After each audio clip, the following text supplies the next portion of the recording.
Good morning po. Gumawa tayo ngayon ng DIY na filter ng crayfish tank pan. Ito ang ating gagawin. Ito po ang submersible pump. At saka ito po ang kanyang filter. Yan po. Lalagyan natin ang graba mamaya. Ito pong DIY natin. Bubutasan natin dito ng 5. Tapos lalagyan natin ng graba. Lalagyan natin ng kahit maliit na foam dito. Para yung dumi po maiwan sa ilalim. So kung makita nyo madumi na yung ilalim,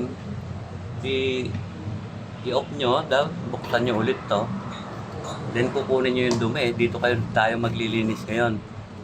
Pakicheck po. Mamaya ituloy natin, ma'am. Mga katulad kong beginner sa crayfish. Ito po, bubutasan natin siya.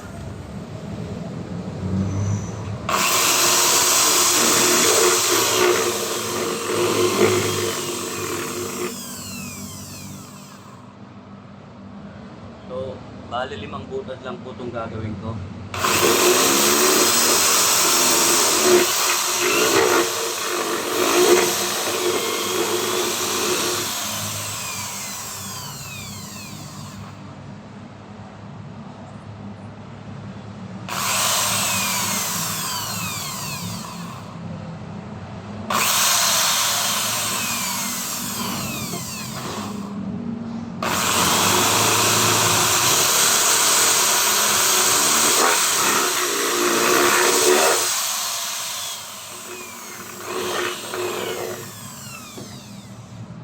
Off lang muna natin.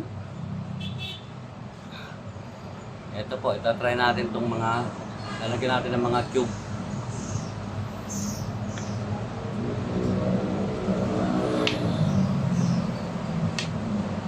Kulang pa ang laki ah.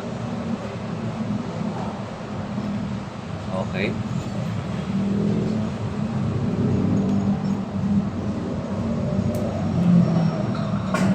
Okay. Okay.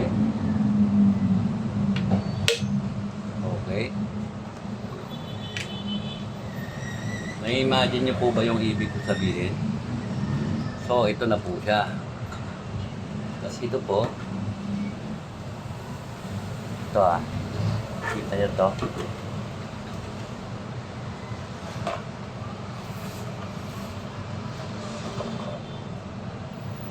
So, ganito po yan gagawin natin. Para ma-retain ang dumi sa ilalim. Ganito po yan. Yan.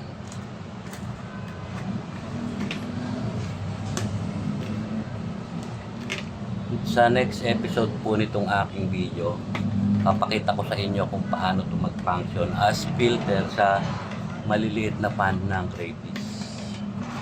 So, ganyan. Ilalak natin. Pero ito, maraming lalagyan natin ito ng mga pebbles or graba or lava rock. Then i-connect po natin to dito. Yan po. I-connect natin ganyan.